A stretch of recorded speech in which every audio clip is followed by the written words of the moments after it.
Hey, this is Rod Cleef, and you are listening to the Mailbox Money Show with Bronson Hill.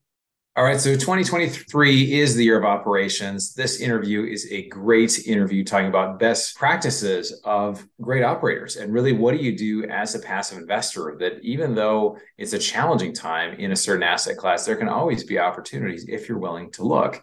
And so I found this interview with Ashley to be super helpful. If you haven't followed her, she's just a phenomenal leader, a phenomenal operator, and a great communicator. So I think you're really going to enjoy it. So let's jump in. All right, welcome to the Mailbox Money Show. I am your host, Bronson Hill. Really excited for this topic. And 2023 has been said by a lot of people, including my friend Ken McElroy, that it's the year of operations. If you operate things well, especially in multifamily, your deals can go well. And if they're not operated well, there can be some serious issues, particularly because of higher costs and debt and all kinds of different things.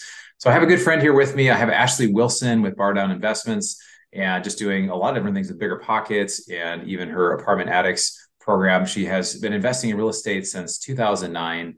It's basically 165 million in transactions, and it's over 1,500 units. We're actually partnered together on a deal. I was really impressed with her ability to operate a value add deal very effectively and communicate very well with everybody involved. So, and she's got a book out called "The Only Woman in the Room." We're going to talk about that as well. About how do we encourage more women to get into real estate? And so, Ashley, welcome. How are you today? Great. Thank you so much for having me on, Bronson. Oh, excited to have you. It's awesome. You are the Bad Ash investor, right? That's or Bad Ash. That's like your handle or something, right? On Instagram, correct. Yep. Yeah, it's a great title. It just makes you sound like you're awesome. You just do it all. Thank you. So give us a little. I know I followed a lot of what you've done. Obviously, been partnered on a deal, but would you give our listeners just a little bit of background in your story, kind of how you got involved in real estate, and kind of what you're doing now? Well, I started in real estate kind of similar to most people, which is house hacking. I think most people, they say, oh, I flipped houses or I wholesale, but a lot of people actually start through house hacking, which is essentially just renting some sort of space on a property you own that you also live in, and that offsets your expenses. I started doing that while working in corporate America. I worked in pharmaceuticals and clinical research and development.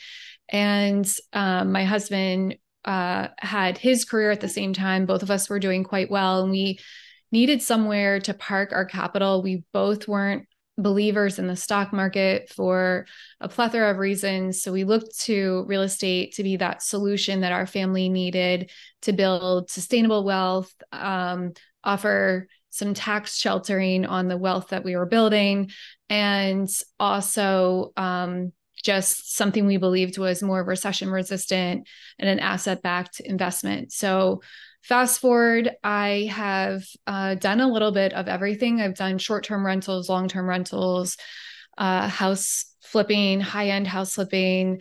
I've been a passive investor on a lot of different things. I'm an investor on startup, on tech companies. So really done a bunch of different things. But over the past 5 or 6 years, I've really dedicated myself to commercial real estate, specifically multifamily real estate. And the way that I was able to carve a niche for me out of that sector was leaning into my strengths on both the construction management side, but then also operations with respect to asset management. Yeah, that's great. No, I think you shared a lot in that story there. I think a lot of people can relate with. We start with real estate. I mean, someone to me, it's like, I know I should be doing real estate because it's the way people become financially free. So you start with a house or a house hack or a flip or something like that. And then over time, you realize, maybe there's a way to scale this. And I think for you, even probably, it sounds like some of the tax benefits were a benefit as well. You and your husband, you both had great jobs, but there's a way that you can be able to reduce or even eliminate taxes through that as well. And then you found, what was your career before you started in real estate? So I was in clinical pharmaceuticals. So what I Oh, that's right. did was I was a director of global vaccine development on the clinical and R&D side. Essentially, what we did is we ran global vaccine trials prior to regulatory submission. So I've worked with GlaxoSmithKline, Wyeth, which is now Pfizer, and Sanofi Aventis. We worked on pandemic vaccines, seasonal flu vaccines, pediatric vaccines, really kind of worked a little bit on everything as well within the vaccine realm too. But knowing how to not only focus on operations within that sector, but also long distance, dealing with cultural differences, time zones, the way in which business is done. So not even culturally from a personal level, but also management of cultural changes and regulatory, understanding all of that was such a solid foundation for me to transition into or leverage in commercial real estate, because all of our portfolio is not located where I live. So it makes it, even our team is across the country. So those tips and tricks that I learned in that industry are very transferable to what we do today. Yeah, and it's a really good point too. I talk whether people are passive investors and they don't want to be involved in the day-to-day or the operations at all. That's one of the benefits of being a passive investor. Or you are more active and you want to buy apartments or do other types of investments yourself. It's not like you start with zero. You start with what you have. And so a lot of people that are business owners or have been in some sort of level of management or have been involved in different project management or things like that. Or it could be like for me, I did 10 years in sales in medical device. And so I brought that. And so that's been really helpful to raise over $35 million working with investors. And so it's just cool how, we can take what we have, we can really, leverage that and get into something that is more scalable. Well, let's talk a little bit about some of those best practices as, an operator. I know obviously we're seeing a lot of deals struggle now. I talked to one investor. They said they had 5 capital calls going at one time. And so we're hearing stories of that. We've got a deal or two that's in a capital call situation. And so can you talk a little bit about kind of operations and how, kind of how you're finding that, what are some of the best practices you see operators have that are really best in class? To start with, the best operators are people who focused on operations, even in a strong market, and didn't allow the market to dictate their performance. So that was kind of icing on the cake. So I gave a presentation at BiggerPockets last year called the Cap Rate Con. And the takeaway message was for any investor who invested, I think there were about 350 people in the room. And I asked, of the 350 people, how many people have invested in, passively invested in a deal? About 50%, 60% of the people raised their hands. And I said, of those passive investments, how many people have exited in the past year? So this was last year. So think of it 2 years ago, how many have exited within the past 2 years or so? And about 20% of the people raised their hands.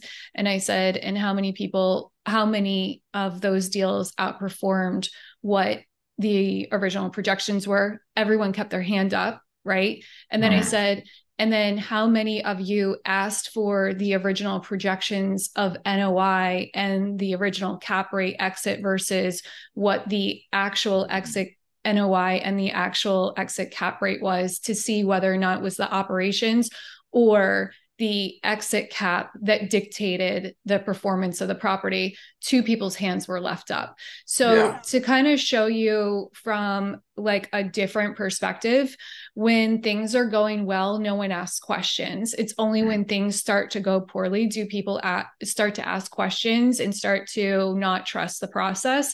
And in and of itself, you're passive investors, you don't really want to have to ask questions. So I don't fault passive investors for not taking that extra step during the operations or the hold of the property. But just because you're a passive investor, and maybe passive investors will not be happy that I'm saying this, there's still work that needs to be done. You still have to do a proper vetting on the entrance into that investment and also on the exit, because that will only give you more evidence on whether or not you should reinvest with that person. Likewise, if you're in a situation right now where there's so many unknown or uncontrollable variables. We're talking real estate hikes just because of inflation hikes. So the real estate value is skyrocketed, insurance premiums, insurance providers leaving the market, which is negatively impacting the NOI because the rates are skyrocketing in insurance. These are some things that operators really couldn't control, even if they had the best intentions, the really healthy reserves in place. So understanding those nuances, maybe you aren't hitting your targets, but just because you're not hitting your targets, that doesn't mean it's a bad operator. really understanding the reasons why those targets aren't being hit and being an educated passive investor is important, because that'll allow you to have long sustained passive investment growth and wealth building. So I think focusing on finding operators who have said from day one that operations are important, have really shown and exemplified, you can't go back and say, okay, well, I wish I had known that 3 years ago. So today, really finding people who have continued to stress operations, gone on record, and I'm not just saying this for me. There are several other operators who have been saying it for years, Ken McElroy being one of them. But you can go back, you can YouTube or Google search me and look up YouTube videos and podcasts where even when it was a frothy market, I was still preaching operations, and telling people to invest off of the operations and a good operator, and not about, some people who've gone on record saying, well, real estate values always go up. That kind of underlying thinking is what gets people in trouble. And that's what we're seeing today. Yeah, it's interesting. I think between 2010 and 2020, you could basically own a building, and unless you were kind of negligent, things were generally moving in the right direction. And that's where, is it better to be lucky or to be good? And a lot of people were just, lucky, like in the right thing. And we benefited from that as well. We had some stuff. We have we have about 1,500 units in Jacksonville, and we had a property we bought, for 27 million. And 10 months later, we got an offer for 37 million, right? And we didn't really do anything. We just owned the property, right? And so we sold. We did a 1031. We exchanged it. But when times are challenging, that's when the things that come up. Obviously there's higher interest costs. Even now we're seeing it in valuations because people can't afford when the cap rates have come up quite a bit, and also, like you mentioned, the other expenses as well. Are you guys doing? I think I probably asked you this on our panel we did recently, but I don't recall. Are you doing mostly fixed debt? Or you guys, I imagine there's probably some bridge debt in certain situations with construction or with value add. We have one variable interest rate, but everything else is fixed. Yeah, that's great. No, that's really it's really powerful. I think there was a while, I remember we had a couple fixed rate deals, and we were paying, sometimes we were selling, paying the millions of dollars of prepayment penalties to sell. But if you have a long-term approach, I think it's better to pay those than to have a risk in the deal itself or your valuations, when you can't hold it for a longer period of time. Tell me, what do you think as far as what's coming? Everybody wants to know, like, nobody has a crystal ball, but like, what do you think? Is this going to continue until we have a crisis in the next 6 to 12 months? Then they'll drop rates a little bit. And do you think rates are going to stay high for the indefinite foreseeable future? That valuations are going to continue to come down with multifamily? What are you seeing kind of in multifamily for the future? So my thought is, from just a macro point of view, I think we can all agree on the variables that are contributing to the situation. But I think what's more the question is, which variable is going to trump everything else and lead it in the direction? So we can all agree that cap rates are rising, and cap rates are a reflection in part by interest rates and what people have the ability to pay. To me, cap rates are a historic look back, because they're a reflection of what people put something under contract for or renegotiated for, but they aren't what something currently would trade at today. So it's really hard. And I've always said that I don't necessarily believe in cap rates as the be all end all. But I think the point is that where we are within the market cycle of multifamily is, obviously we are in a very precarious situation. I think if you look at the current credit card debt that we have, which is at an all-time high, I think if you look at the combination of student loans coming back online, the exhaustion of the COVID assistance payments and the run out there, coupled with just the operational components that I mentioned before with respect to insurance and real estate values, with that then in turn impact taxes. And then because taxes also have a lag effect as well. So we're getting hit at the wrong time, right? So it's really kind of opening up a can of worms there. And then, as you mentioned, with the interest rates, I think there's a lot of problems at play. And then what you also have to look at is everyone's talking about, oh, well, there's more building permits than, it's the second highest building permits of all time, but that isn't really a reflection of properties getting completed. It's just a reflection of how many people intended to develop something. So I actually don't believe that we're going to have this oversupply. In fact, if anything, I think we're going to have a shortage. And I believe that because I've been contacted by brokers to come in on projects that are half completed. There seems to be more land available right now. People aren't going for building like they used to because the numbers don't work. And I know this firsthand because we have tried now 4 different markets to develop in, and we cannot get traction because it's just the numbers don't make sense. But that all being said, I think if you look at where the path of progress is going for construction development with respect to 3D printing of buildings and what globally is going on in construction and change out of products, change out of labor supply as well, being more automated. I think what will happen is it's kind of like a perfect storm for a lot of things to go awry.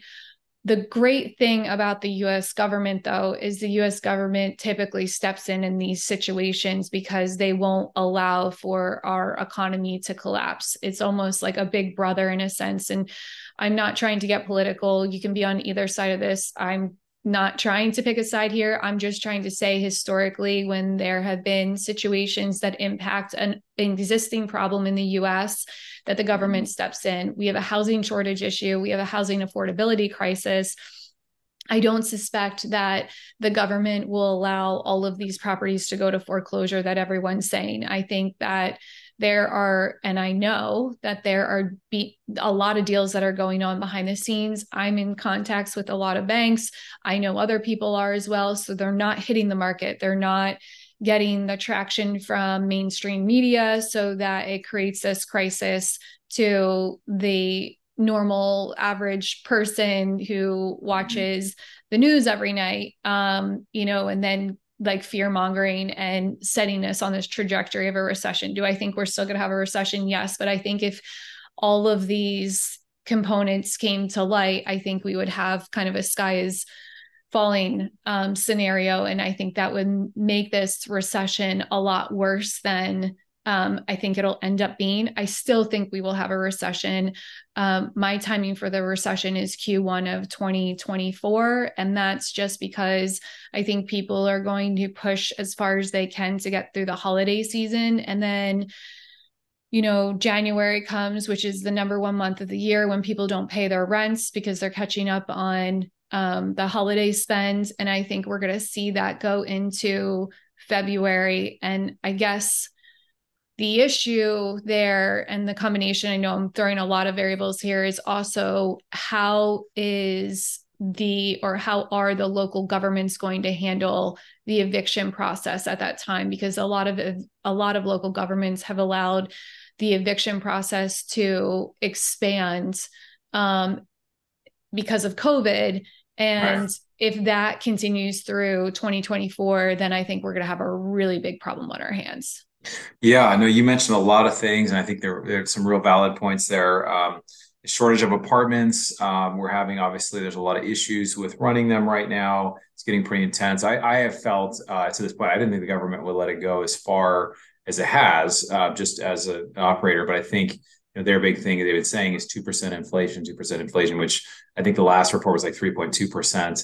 That I saw, but I think it's more like 7.5%. So they have these numbers they kind of make up of what they say inflation is. But let me ask you this. And again, there's a lot of things could happen. Obviously, there's human behavior. We can't really always predict exactly what the government's going to do. What do you think right now when you see what's happening in multifamily? If I'm a passive investor, is this a good time to invest, or is it time to wait or find other asset classes, or what are you seeing and what do you suggest? And is this unique to multifamily? Is it also being seen in self-storage and in mobile home parks and other types of commercial real estate? I know we're seeing offices, of course, getting destroyed because people aren't going back to the office the same way. But what do you think as a passive investor? What are some perspectives that you'd add? First of all, I think it's always a good time to invest. It just matters whether or not the deal is a good deal is more the question. Right. And I think you're seeing this stress throughout all asset classes. I think on single family, we're starting to see tightening. Prior to getting into multifamily, I was in single family, especially in high end flipping. And I'm still on the distribution list for all of these foreclosures. And for a while, it was pretty quiet. I wasn't getting any emails. And now I'm getting emails every single day. And that list is growing in terms of single family properties that are being foreclosed on and available, and watching price drops or days on market tick up. I think that that is indicative of a softening of the market. Within self-storage, I'm really good friends with AJ Osborne, and AJ has Cedar Creek Wealth, and they're one of the largest privately owned self-storage owners in the entire country. And he has gone on record, I mean, this is not proprietary information, he's gone on record talking about the softening in self-storage. And I think that doesn't come as a surprise. If you think about it, if someone has a property, whether it's they own their house or they're renting and their budget gets tight, what are you gonna not pay? Are you not gonna pay your mortgage, or are you not gonna pay for that storage unit? You're probably gonna move your stuff or sell your stuff, or, let the self-storage owner take over the unit. So we're seeing vacancy upticks in self-storage. On the warehouse, we're also seeing, if you're familiar, I'm not sure if the audience is or not, but we're also seeing an uptick on vacancy in warehouse, because there was a period in time with COVID where everyone was ordering so much supply because there was such a demand. So, yes. So now we're having this all this space was being built. And that's the great thing. And the drawback of warehouse, or industrial, is that it's so easy to build. It's just like self-storage. It's very easy to build. It's easier than multifamily. So in terms of being able to flood the market with product very quickly, we saw that, right? We saw new development in industrial space to match the demand at the time. Well, now we're in a situation where the demand is cooled off. People aren't ordering as much because they're out and about. COVID, blah, blah, blah, is not, as much of an impact with stay-at-home orders. So we don't see that pent up need for products to just sit on shelves. So kind of just understanding that whole dynamic there. But multifamily, I think there will always be ebbs and flows with multifamily. The difference that I see with multifamily is how it looks with respect to our immigration policy. So I am a firm believer that we will always kind of have this balancing act between housing and affordability, right? So part of me, and I know this is probably a controversial thought to have, and I don't have, significant proof of this, but if you just look at housing affordability, yes, people can argue that it deals with inflation and the cost to build. And yes, zoning is a component of it. But I also think local and county governments, state governments really kind of rely on housing to go up because it's their number one tax basis. It's what allows governments to operate. So part of me thinks that it's kind of a need that they need to have a housing shortage. I actually think our country wouldn't operate as well. So then that gets into, well, if you look at the US in terms of how many, household formation, in terms of how many people are within a household, and that's decreasing, you start to ponder, okay, well, if the US, we're having less children, right? Overall, statistically, we're the lowest we've been in decades in terms of how many kids people are having. Then do you counteract that with having a more open policy with immigration to keep that demand level? And that, I think, that's just my own personal belief. I don't have anyone connected in the government who's verifying that for me, but it just seems like there is definitely a correlation of keeping immigration. And obviously immigration helps us with a lot of other things too, with respect to fulfillment of jobs as well. So I'm not trying to discount that, but I think it all is kind of like this ecosystem that we need there to be almost a shortage because of that. So Yeah, then that's really, multifamily bodes well. yeah, yeah, absolutely. Yeah, it is interesting. That's a great point, and we're seeing it. I live in California, which some people are like, "Why do you live in California?" I was like, "Why do we live in California?" But we find the most common sense thing, and we just do the opposite. Where it's like, "This is a great idea." And I'm like, "No, it's not." But they went from having a huge budget surplus to just really having a budget shortfall, like by tens of, I think, over $10 billion. And so it's interesting to see now the liberal the governor has really been like, oh, we're just vetoing all these spending things because there's no money. And so with states, they have to balance things out. And so, yeah, if, on a federal level, they're keeping an eye on that. If real estate goes down, that really impacts people's, the wealth effect. It impacts, I mean, so much of the U.S. economy as well, not just, government spending and government income comes from taxes, but the idea of like 70% of the US economy is just consumer spending or consumer sentiment. So if we're like not feeling good about, how things are going, we're spending less, we're buying less, we're traveling less, we're trying to kind of, cut expenses different places. And that's a real thing. And so obviously, it's one person does it, it's one thing, but when everybody starts doing it, it just, these waves become really big. But I think it's an interesting thought about, the government actually wants to have a housing shortage. It's just, and I think it's become more apparent to a lot of people that the government is not really being forthright on a lot of things. When it comes to inflation, it comes to a lot of other things. And I think that's been historic, but I think just the last few years, it's just felt so egregious, and just like a lot of different areas you see it. It's like, why can't we just tell the truth about what's happening? But again, that's kind of the area we live in. Anyway, we could go down that rabbit hole a lot and talk a lot more about that, which I appreciate you bringing that up. Let's talk for a couple minutes. I want to talk about your book, The Only Woman in the Room. And I want to touch base. This is something I've thought about, and we talked about this before we started recording. Is that there are not as it seems like you go to an event and there's it's 90% men, typically real estate events, like syndication events, particularly maybe real estate agents. It's different. There's a lot more women. But why do you think there aren't more women in larger commercial real estate, syndication, raising funds, operations? Like, what do you think are some reasons for that? To start with, I think it's because there's not as many women in real estate in general, Right. and it funnels. I mean, when you're in commercial real estate, syndication, if you're at that level, it's because you've had success. I would say 99% of people that get to that level, it's because they've had success in some other real estate asset. Like commercial syndication is not the gateway into real estate typically.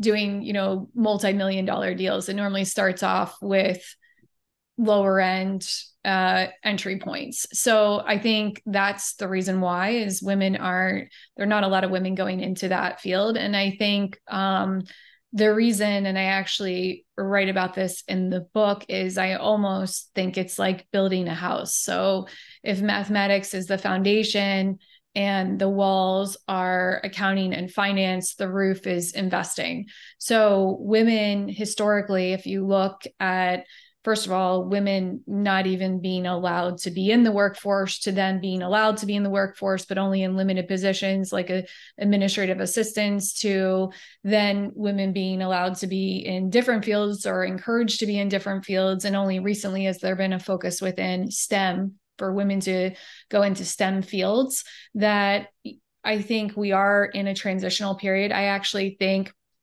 probably within, I would say 20 years or less, but I think it's closer to 10 years, we're going to have a huge role reversal. I actually think we'll see more women in real estate than we'll see with men in real estate. And I believe that for a lot of reasons. Number one is I believe that, the data just suggests that the percentage of women are entering real estate than men. So men have been pretty stagnant in terms of entering this space on a percentage basis, but the actual percentage of women is actually increasing.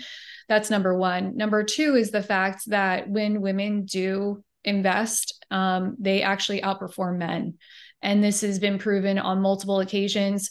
And one of the points that we were talking about before the recording was that on risk taking, you had brought up the example of if a man only has 2 of 10 qualifications for a job, they'll still apply for it, but a woman will probably not apply unless they have 9 or 10 of the 10 qualifications before they apply. I have seen those studies that say that, but I also think that lends well to being able to assess investments with a different perspective. So what I'm talking about specifically is when women do invest and they do take that action, part of the reason that they're probably finding more success is because they're analyzing the deal in a more thorough way. Men tend to, just the data suggests that men tend to be a little bit more risk-taking. And that is often a result of not vetting a deal as thoroughly, whereas women vet deals more thoroughly. So they have a stricter criteria, which then limits the number of investments that they actually take action on. But when they do take action on them, they end up being more successful overall with returns. So I think you're going to see that. I also think in terms of like the cat's out of the bag, the cat is out of the bag. In the past 5 years, the cat has been out of the bag for women to get into real estate, and women are actually positioned better than men to be in real estate because of the fact that the majority of realtors are women. So women already have a baseline, level of information and education within at least single family housing. That transitions very nicely. So, and then last but not least is the motivation. Typically, women are the caregivers of their family unit. So women are often the people who have to juggle between a career and the family, and real estate investing gives that flexibility. So during COVID, it was called a pink collar recession or a she-cession because of how many women left the workforce. So for example, in September of 2021, there was 1.1 million women who left the workforce during COVID, and 865,000 of them were women. So that's just proof in the pudding that women are leaving the workforce because they are often defaulted as the caregiver, where in a traditional family unit, with man and woman, the man then keeps and maintains the job. So that could either be because they're getting a higher salary or because just, we default to the woman being the caregiver of the family. But ultimately, I think those dynamics are changing. Our culture is changing. Women are primed and positioned, and they have a very good track record when they do invest.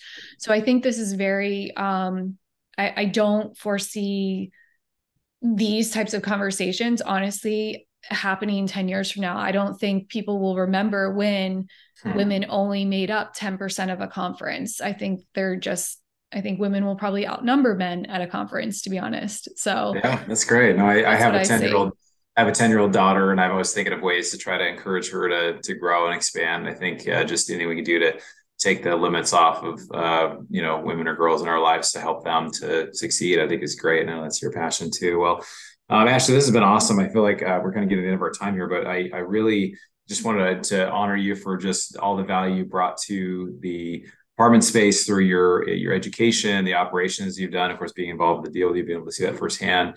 And just the way you're interested in giving back and helping others through resources like your book and other things. What are ways people can get in touch with you and follow what you're doing?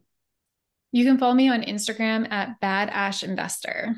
That's the best. Bad Ash Investor. You can be a badass yourself, right? That's awesome.